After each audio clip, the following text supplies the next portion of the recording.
তাকদির নিয়ে প্রিয় ভাইয়েরা বিচলিত হবেন না। আপনার তাকদিরে যা আছে আপনি পাবেন, যা নাই কোশ্চেনকালেও পাবেন না, ফুল স্টপ। আপনার তাকদিরে যা আছে আপনি পাবেন, না পেয়ে আপনি দুনিয়া থেকে যাবেন না, ফুল স্টপ। আর আপনার তাকদিরে যা নাই সারা দুনিয়ার মানুষ মিলে আপনাকে দিতে পারবেন না। এই চিন্তাটা আগে মাথার মধ্যে সেট করেন। এই দুনিয়ার জীবনে আপনার দুনিয়ার বাড়ি গাড়ি, টাকা পয়সা, রিজিক, ব্যবসা বাণিজ্য, স্ত্রী সন্তান, এগুলোকে নিয়ে এত বিচলিত হওয়ার কিছু নাই। আপনার আমার তাকদিরে যা লেখা হয়েছে এর একটা দানা আপনি বেশি খেয়ে পৃথিবী থেকে যাবেন না। আর আপনার আমার রিজিকে যা আছে তার এক চুল রেখে আপনি দুনিয়া থেকে যাবেন না। এটাই চূড়ান্ত সত্য কথা। আপনি ঘুষ খান আর সুদ খান আর দুর্নীতি করেন আর মানুষের সম্পদ আত্মসাৎই করেন না কেন, যতটুকু লেখা আছে আপনার তাকদিরে এর বেশি আপনি কিচ্ছু পাবেন না।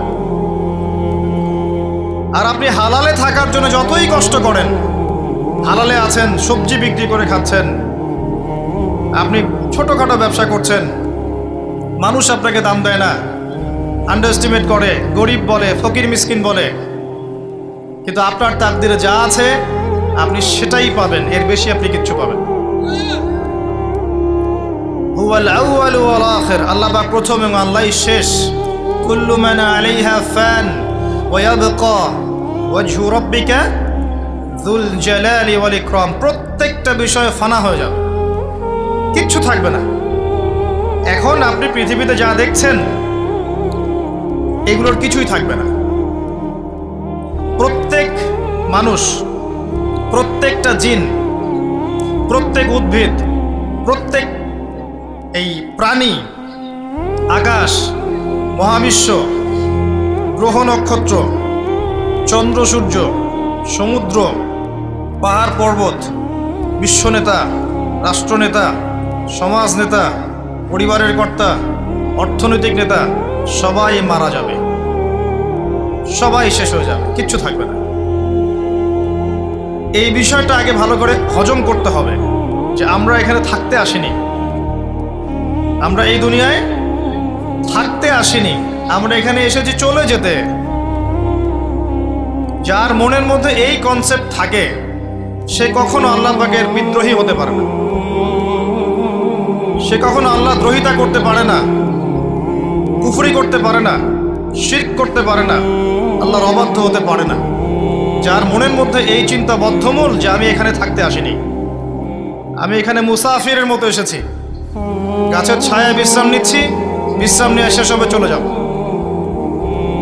যারাই আল্লাহ দ্রোহিতায় লিপ্ত হচ্ছে, শিরিক করছে, বেদাত করছে, হারাম খাচ্ছে, ঘুষ খাচ্ছে, সুদ খাচ্ছে, জেনা করছে, আল্লাহ দ্রোহিতা করছে, আল্লাহর বিধানকে অস্বীকার করছে, তারা ইনডাইরেক্টলি ধরে নিয়েছে যে তারা মনে হয় পৃথিবীতে চিরকাল থাকবে।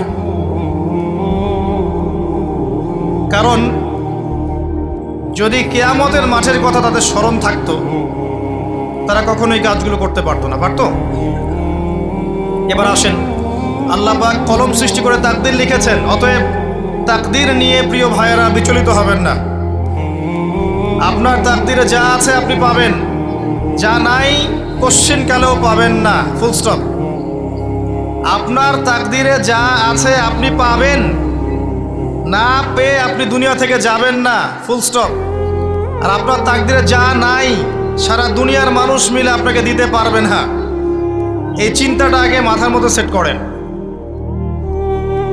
এই চিন্তা যার মধ্যে ইনস্টল করা আছে সে আত্মহত্যা করে না কখনো, সে হতাশ হয় না কখনো, সে ভয় পায় না, আল্লাহর পথে চলতে গিয়ে পিছু পা হয় না, সে জালেমের সামনে মাথা নত করে না।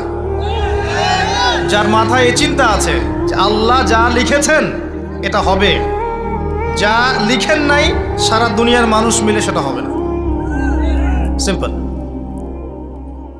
এর মধ্যে আল্লাহ পাক পরীক্ষায় ফেলবেন, ওই বিষয়টা ডিফারেন্ট। আমি অবশ্যই তোমাদেরকে পরীক্ষা করব ভয় দিয়ে, ক্ষুধা দিয়ে, সন্তানের কি ইন্তেকাল দিয়ে, ফসলের ক্ষতি দিয়ে, সম্পদের ক্ষতি দিয়ে আমি পরীক্ষা করব।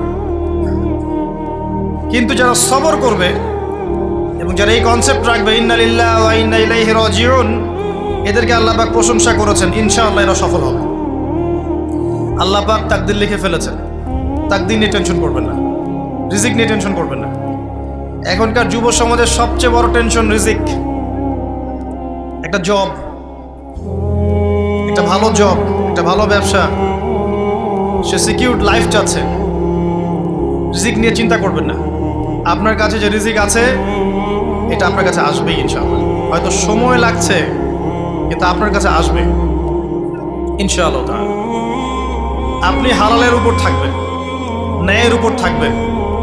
আপনি অন্যায় পথে রিজিক সার্চ করবেন না। আপনার তাকদিরে যে রিজিক আছে আপনার কাছে আসবে ইনশাআল্লাহ।